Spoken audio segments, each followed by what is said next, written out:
Tom Walker had been hunting in these woods for 30 years, but he'd never seen anything like this. The pregnant mare was chained to a tree. Labor pains had begun. The note beside her shattered Tom's heart into pieces. The November frost had painted the forest floor silver, and Tom's breath formed clouds in the early morning air as he followed the deer trail he'd walked countless times before. At 58, Tom knew every tree, every creek, every hidden hollow in these Tennessee woods. His grandfather had hunted here, his father too, and Tom had inherited both their knowledge and their respect for the land. But this morning, something was different. The forest was too quiet.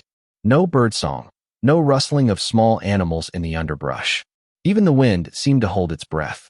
Tom's experienced hunter's instincts prickled with unease. In 3 decades of walking these paths, he'd learned that when the forest went silent, something was terribly wrong. Tom had left his cabin before dawn, planning to check his trail cameras and maybe scout for turkey sign before the season opened. His rifle rested easy in the crook of his arm, more for protection from wild boar than any intention to hunt today. The familiar weight of it was comforting as he moved deeper into the woods, away from the logging road where he'd parked his truck. He was about 3 miles in, near the old-growth section that had somehow escaped the loggers' saws, when he heard it. A sound so out of place that at first his mind refused to process it. It was a low, pained groan, almost human but not quite. Tom froze, every sense alert. Bears were common in these parts, and an injured bear was dangerous. But this didn't sound like any bear he'd ever heard. Moving cautiously, Tom followed the sound through a thick stand of pine trees. The morning sun hadn't yet penetrated this deep into the forest, and shadows played tricks on his eyes. He pushed through a curtain of low-hanging branches and stopped dead in his tracks, eyeing a small clearing dominated by a massive oak tree that must have been centuries old. Tom saw something that would haunt him for the rest of his life. A horse, a beautiful paint mare with patches of white and chestnut, was chained to the tree. Heavy logging chains, the kind used to haul massive logs, wrapped around her neck and body, secured with industrial padlocks. The chains had rubbed raw wounds into her hide, and dried blood streaked her coat. But that wasn't the worst part. The mare was heavily pregnant, her sides distended with a foal that looked ready to be born at any moment. And from the way she was breathing, the way her body was trembling, Tom realized with horror that she was in active labor. "Sweet Jesus," Tom whispered, his rifle sliding from nerveless fingers to land in the leaves. The mare's eyes rolled toward him, showing white with fear and pain. She tried to move away, but the chains held her fast against the tree. She couldn't kneel. Tom approached slowly, his hands held out in what he hoped was a calming gesture. "Easy, girl. Easy now. I'm not going to hurt you." That's when he saw the note. Attached to one of the chains with zip ties was a piece of paper in a clear plastic bag.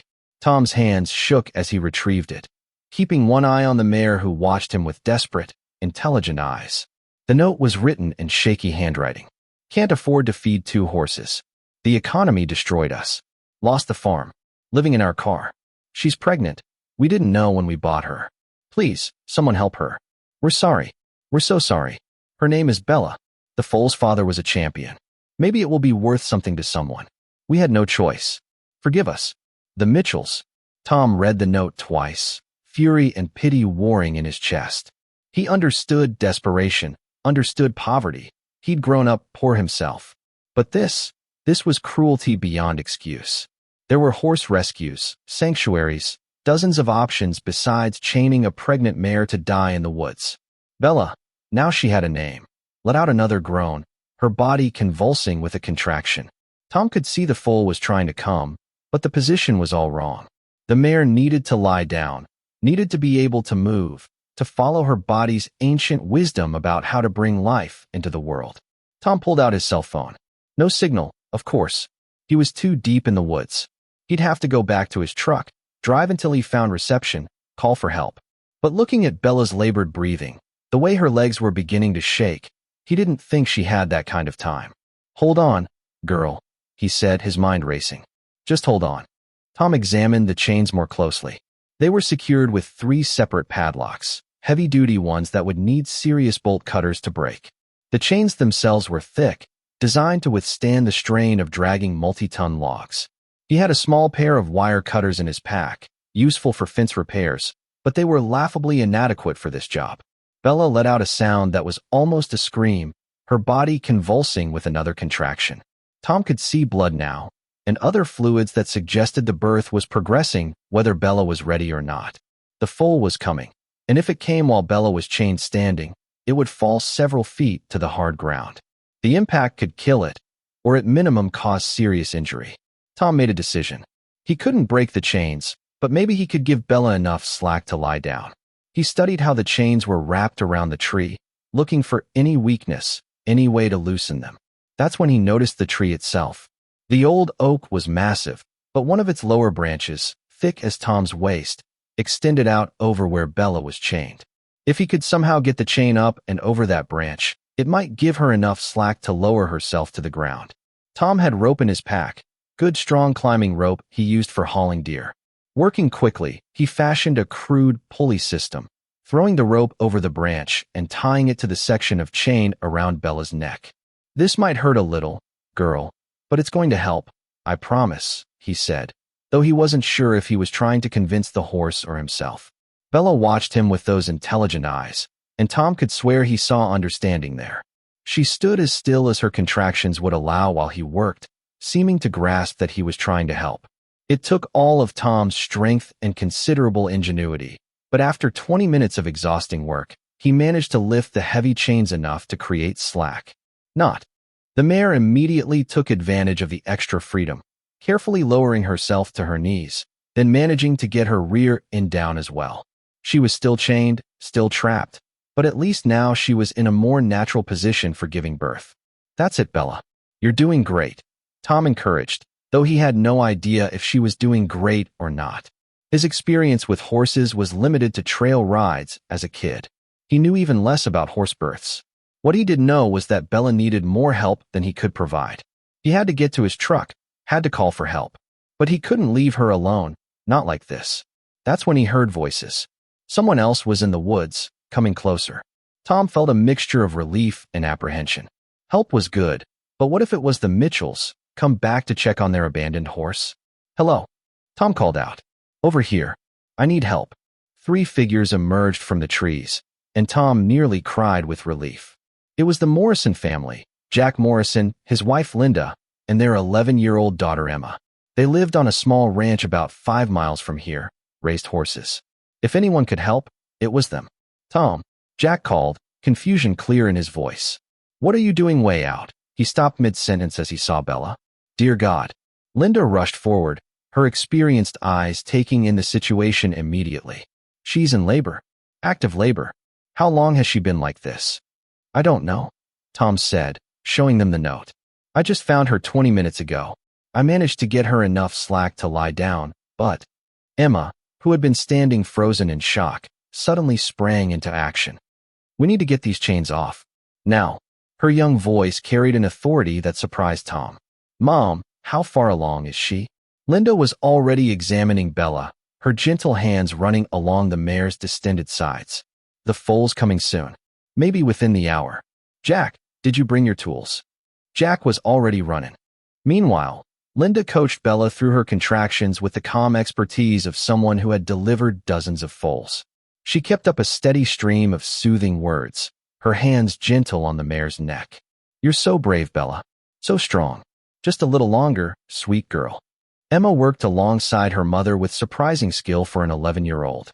She'd been raised around horses, had helped with births before, but never in circumstances like this. Never with a mare who had suffered so much. "I can see the foal," Linda announced. "It's positioned correctly, thank God. Bella, you clever girl, you managed to get the baby turned right even with all this." She didn't finish the sentence, but they all knew what she meant. Even chained, even in agony, Bella had somehow managed to position her foal for a safe delivery. The third and final padlock gave way with a sharp crack, and Jack quickly unwound the heavy chains. The relief on Bella's face was almost human. She immediately shifted position, finally able to follow her instincts fully. "Everyone back," Linda instructed. "Give her space. Let her do this her way." They retreated a few feet, watching as Bella's body convulsed with the final pushes. Tom found himself holding his breath, his hands clenched into fists. After everything this mare had been through, the baby had to be okay. It had to be. Then, in a rush of fluid and movement, the foal emerged. It was tiny, wet, and for a terrifying moment, completely still. "No," Emma whispered, tears streaming down her face. "No, please." Bella, exhausted as she was, immediately turned to her baby, her nose nudging the still form. She nickered softly, a sound that broke Tom's heart with its desperate hope. She licked the foal's face, clearing away the birth sac, stimulating it to breathe. Nothing. Linda started to move forward, but Bella pinned her ears back, warning her away. This was her baby, her job. The mare continued licking, nuzzling, making soft sounds of anko. "We need to get them out of here," Jack said practically. "Bella needs medical attention for those wounds, and the foal needs to be checked over properly." "I'll call the sheriff," Tom said, finally finding his voice. "The Mitchells, what they did." "That can wait," Linda said firmly. "Right now, these two need care. Jack, can you bring the horse trailer to the logging road? It's about a half-mile walk from there, but we can manage it if Bella can walk that far." "I'll call Dr. Stevens," Emma said, already pulling out her phone. "Tell him to meet us at our ranch." While Jack went for the trailer and Emma made calls, Tom and Linda stayed with Bella and her foal. The baby was already trying to stand, her long legs splaying out comically as she tried to figure out how they worked. After several failed attempts, she managed to get upright, wobbling but determined. Bella rose too, moving stiffly after her ordeal. The wounds from the chains were ugly, deep in places, and would need careful treatment to avoid infection. But she was on her feet, and when her foal stumbled toward her, searching for milk, Bella positioned herself to make nursing easier. "She's a good mother," Linda observed. "After everything, she's still putting her baby first." Tom watched the pair, something tight in his chest finally loosening. "What will happen to them?" Linda and Emma exchanged a look. "Well," Linda said slowly, "I suppose that depends on whether the Mitchells try to claim them. But given that note, given what they did, I doubt they'll show their faces." "We'll take them," Emma said firmly. "Won't we, Mom? We have room. And Bella needs somewhere safe to heal, somewhere the baby can grow up properly." Linda smiled at her daughter. "I think that's exactly what we'll do." It took time and patience to get Bella to the trailer. She was weak from her ordeal and protective of her foal, who still hadn't quite figured out how her legs worked.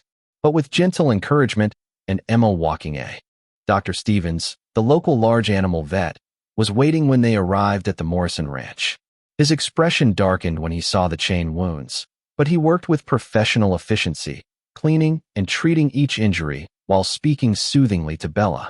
"These will scar," he said quietly, "but they'll heal. She's lucky you found her when you did." "Another day." He shook his head. "The foal looks good, though. Strong despite being a bit premature. I'd say she was about 2 weeks early, probably brought on by the stress." Tom stayed at the ranch until evening, unable to tear himself away from the sight of Bella and her foal, now named Hope by Emma, peacefully settled in a clean stall with fresh hay and water. The transformation was remarkable. Just hours ago, Bella had been dying in chains. Now she was safe, her baby was healthy, and they had a future. The sheriff came by to take statements and photographs. The Mitchells were tracked down living in their car 2 counties over. They were charged with animal cruelty and abandonment. During the investigation, it came out that they had bought Bella at an auction, not knowing she was pregnant, and when their financial situation collapsed, they had made the cruel decision to abandon her rather than surrender her to a rescue organization. The court case was straightforward. The Mitchells pled guilty, received probation and community service, and were banned from owning animals for 10 years. They signed over ownership of Bella and hoped to the Morrison family without protest. But the real story, the one that Tom would tell for years to come, wasn't about justice or legal proceedings. It was about what happened next. Bella's recovery was slow but steady. The physical wounds healed, leaving scars that would always mark what she had endured. But the emotional healing was what amazed everyone. Instead of becoming fearful or aggressive after her trauma, Bella seemed to understand that she had been saved. She was gentle with. Emma began training Hope when the filly was old enough, and they became an inseparable team. They competed in junior rodeo events, winning more often than not. But the ribbons and trophies weren't what mattered. What mattered was the bond between a girl and a horse. both of whom understood that love could overcome even the darkest circumstances. Tom became a regular visitor to the Morrison ranch. He had never married, never had children, but Bella and Hope became like family to him. He was there for Hope's first steps, her first run in the pasture, her first saddle. He was there when Emma rode her for the first time, when they won their first competition, when they lost their first one too. 5 years after that terrible day in the woods, Tom stood at the fence watching Emma and Hope practice their barrel racing. Bella grazed nearby, never letting her daughter get too far from sight. The scars on Bella's neck had faded to white lines, barely visible under her winter coat. "You saved them," Linda said, coming to stand beside him. Tom shook his head. "I just found them. You and your family saved them." "We all saved them," Linda corrected. "And in a way, they saved us too." Emma was going through a tough time when this happened. She was being bullied at school, losing confidence. Bella and Hope gave her purpose, gave her something to fight for. They watched as Emma and Hope executed a perfect turn around a barrel, horse, and rider moving as one. The joy on Emma's face was radiant. "The Mitchells tried to throw them away," Tom said quietly. "They thought they were just getting rid of a problem. Instead, they threw away a miracle," Linda replied. "Their loss is our gain."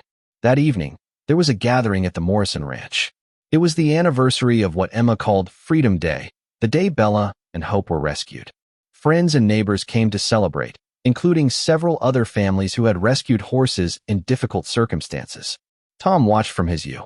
As the sun set over the Tennessee hills, painting the sky in shades of pink and gold, Tom thought about the note the Mitchells had left. "We had no choice," they had written. But that was a lie.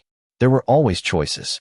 The Mitchells had made the wrong one, but in doing so, they had inadvertently created an opportunity for others to make the right one. Emma appeared at his elbow, Hope's lead rope in her hand. "Uncle Tom," she said. She had started calling him that about a year after the rescue. "Want to give Hope a treat?" Tom accepted the offered carrot, holding it out to Hope, who took it gently, her soft nose tickling his palm. Bella watched, and Tom could swear she nodded at him, a gesture of trust and gratitude that never failed to move him. "I've been thinking," Emma said. "I want to start a rescue program. For horses like Bella, who are abandoned or abused. I want to give them second chances."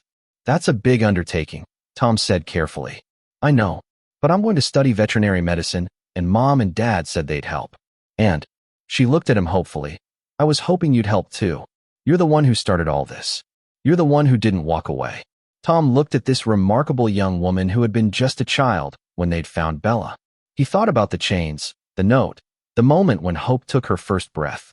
He thought about choices and consequences, about cruelty and kindness, about the extraordinary capacity for healing that existed in both horses and humans. "I'd be honored," he said. The rescue program started small, with one additional stall converted in the Morrison barn. The first rescue was an elderly gelding named Samuel, found wandering on a busy highway, severely malnourished. Emma, now 16, took charge of his rehabilitation with a competence beyond her years. Bella became something of a therapy horse for new rescues. Her calm presence and understanding eyes seemed to communicate to frightened, abused horses that The program grew. Donations came in from people who had heard the story of Bella and Hope. A local contractor donated materials to build a new barn specifically for rescue horses. A feed store provided discounted grain. The community that had once been horrified by the cruelty shown to Bella now rallied to prevent such cruelty from happening again. Tom used his hunting land to grow hay for the rescue, converting several acres from forest to pasture. At 63, he found a new purpose in life, a reason to get up each morning that had nothing to do with hunting or solitude. 10 years after the rescue, the Morrison Ranch rescue had saved over 100 horses. Emma, now Dr. Emma Morrison, DVM, ran the program with the same combination of competence and compassion she had shown as a child. She had married a fellow veterinarian, and they lived in a house built on the ranch property, continuing the work that had begun with a single pregnant mare chained to a tree. Bella lived to the remarkable age of 32, passing peacefully in her sleep with Hope standing vigil beside her. They buried her in a special pasture overlooking the hills, marked with a stone that read, "Bella, Mother, Survivor, Teacher." Her chains became wings for countless others. Hope continued her mother's work, becoming a therapy horse for children who had experienced trauma. Her gentle nature and intuitive understanding of human emotion made her perfect for the job. She seemed to carry her mother's wisdom, her mother's capacity for forgiveness and healing. Tom, now in his 70s, still visited the ranch daily.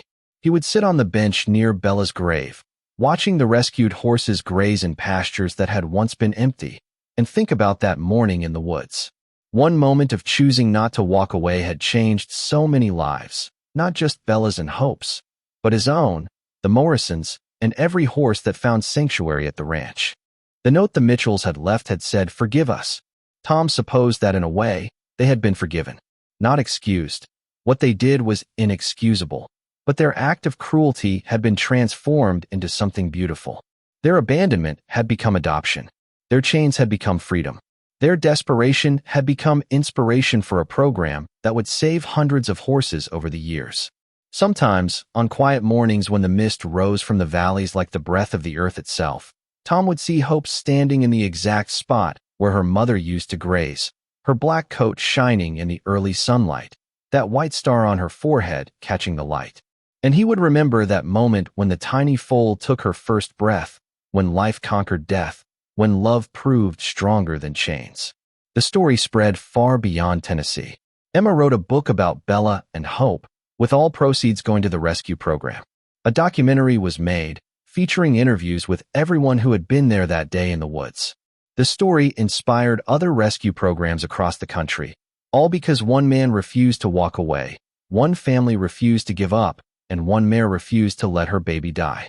But for Tom, the grand narrative wasn't what mattered. What mattered were the quiet moments. Emma's face when Hope was born, Bella's first drink of clean water, Hope's first wobbly steps. The day Bella first let Tom touch her without flinching, Emma's tears of joy when Hope won her first blue ribbon. The peaceful look on Bella's face in those final years when she would doze in the sunshine, safe and loved. Those chains in the woods had been meant to be an ending. The Mitchells had intended for Bella to die there, alone and forgotten. Instead, those chains became the beginning of something extraordinary. They became the first link in a chain of kindness that would stretch through years and touch countless lives.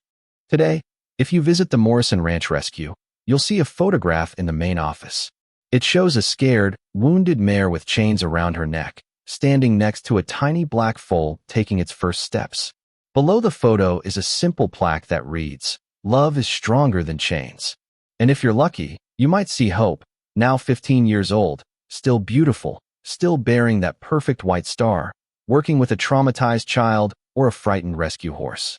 You might see her stop and look toward the hill where her mother is buried, and in that moment, you'll understand that some bonds can never be broken, not by chains, not by cruelty, not even by death. Because love, real love, the kind that saves us from our darkest moments, doesn't end. It transforms. It multiplies. It becomes legacy. And it all started with one man who refused to walk away from suffering, proving that the smallest acts of compassion can create miracles that echo through generations.